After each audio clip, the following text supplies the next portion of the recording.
सभी को सादर नमस्ते। सनातन वैदिक धर्म यूट्यूब चैनल में आप सभी का हार्दिक अभिनंदन।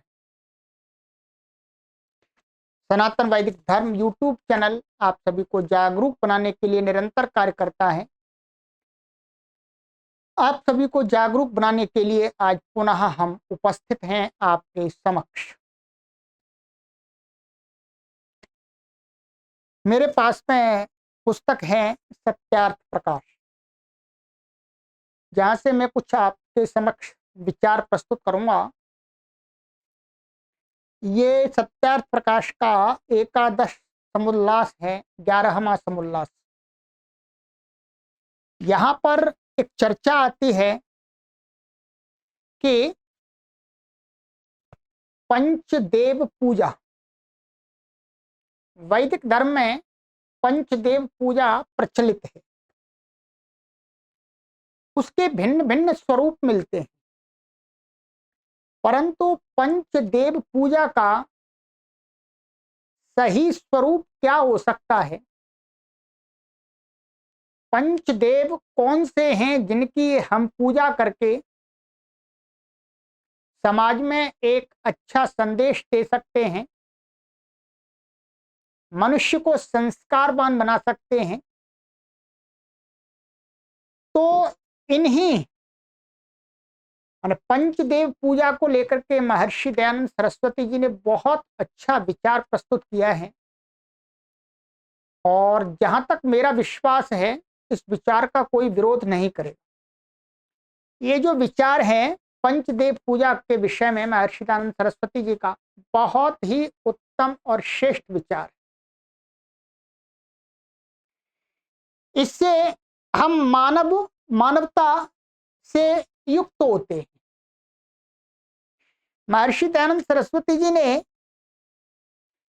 यहां पर देव पांच देव बताए, वो कौन कौन से हैं। ठीक है, यहां पर इन्होंने कहा है, एक तो मातृदेव माने माता देवता, एक पिता देवता, एक आचार्य देवता, ठीक है, और चौथा है अतिथि देवता। ठीक है, और पांचवा महर्षि दयानंद सरस्वती जी ने बताया, बहुत ही सुंदर बताया, कि पति के लिए पत्नी और पत्नी के लिए पति।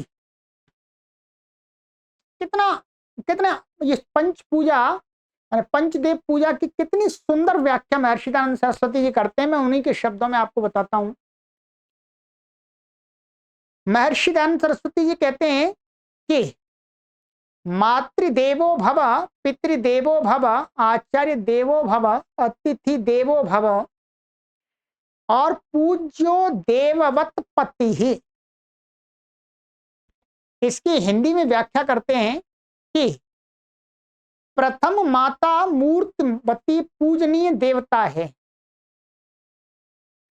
पंचदेव पूजा में जो वर्तमान में अनेक लोग इनकी पूजा करते हैं, एक शिव की मूर्ति की, और विष्णु की मूर्ति की, अंबिका की मूर्ति की, और गणेश और सूर्य की मूर्ति बना करके पूजा करते हैं।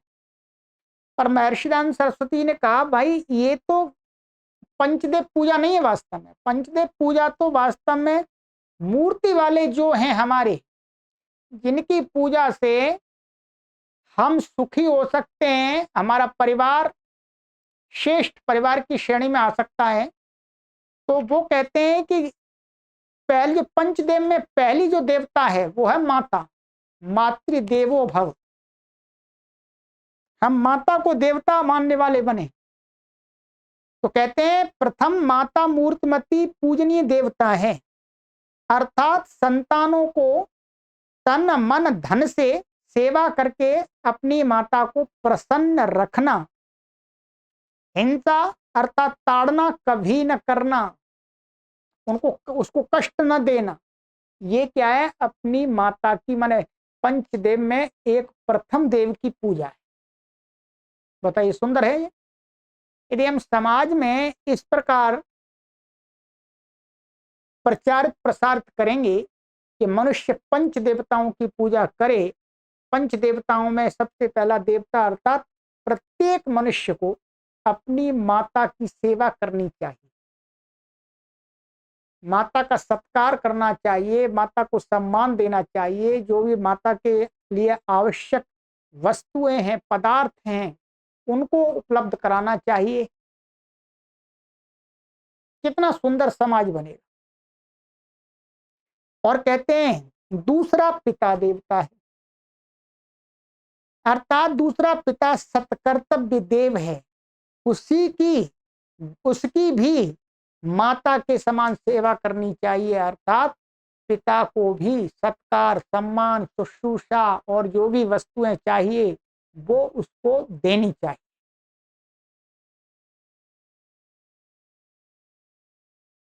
बताइएगा कितना सुंदर संदेश है। और तीसरा संदेश है, तीसरा कहते हैं, तीसरा देवता कौन सा कहते हैं, तो कहते हैं आचार्य। आचार्य का अर्थ है गुरु, जो हमको विद्या देते हैं।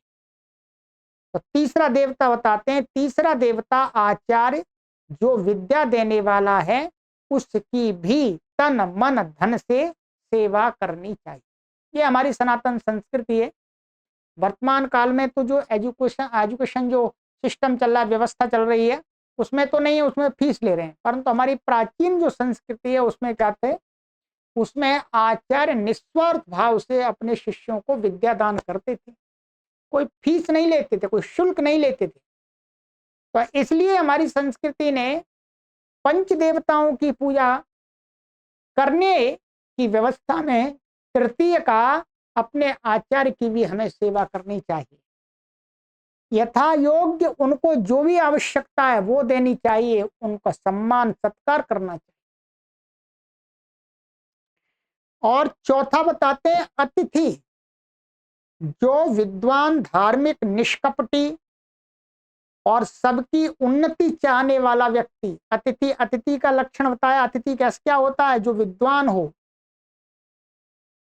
और धार्मिक व्यक्ति हो, निष्कपटी हो और सबकी उन्नति माने संपूर्ण समाज की उन्नति चाहने वाला हो, जगत में भ्रमण करता हुआ माने संसार में घूमता हुआ लोगों को अच्छी अच्छी शिक्षाएं बताता हुआ, बातें बताता हुआ, उपदेश करता हुआ, सत्य उपदेश से सबको सुखी करता है, उसकी सेवा भी करें। ऐसे अतिथि की सेवा करें। ठीक है। पांचवा देवता, पांचवा स्त्री के लिए पति और पुरुष के लिए अपनी पत्नी पूजनीय है। अर्थात प्रत्येक स्त्री को पति देव माने अपने पति का सत्कार, सम्मान, जो भी उचित व्यवहार है वो करना चाहिए। जो भी कर्तव्य कर्म है पति के प्रति वो करने चाहिए। ये पांचवा। और पति के लिए पत्नी, पत्नी के प्रति जो भी कर्तव्य कर्म हैं उनको करके वो पांचवें देवता की पूजा करता है। ये पांच देवताओं की मतलब पंचदेव पूजा की जो महर्षि दयानंद सरस्वती जी ने व्याख्या की है, मैं नहीं मानता कि इससे सुंदर कोई भी व्याख्या हो सकती है। यदि हम इस रूप में हमारा समाज, हमारा सनातन समुदाय पंचदेव पूजा को इस रूप में करता है, जो प्राचीन काल में थी मध्य काल में बदल दिया, तो ये हमारा सनातन समाज एक संस्कारी समाज और एक सुखी और समृद्ध समाज बनेगा, एक आदर्श समाज बनेगा। बताइएगा इसमें कहीं पर भी कोई दोष है? हमें ये बातें बतानी चाहिए अपने बालकों को, अपनी संतानों को और अपने समाज के लोगों को, कि नहीं बतानी चाहिए। यदि हम समाज को अच्छा देखना चाहते हैं, सुसंस्कार देखना चाहते हैं, अपने समाज को सभ्य देखना चाहते हैं, तो हमें पंचदेव पूजा इस प्रकार से करनी चाहिए और दूसरों को भी करने के लिए बताना चाहिए।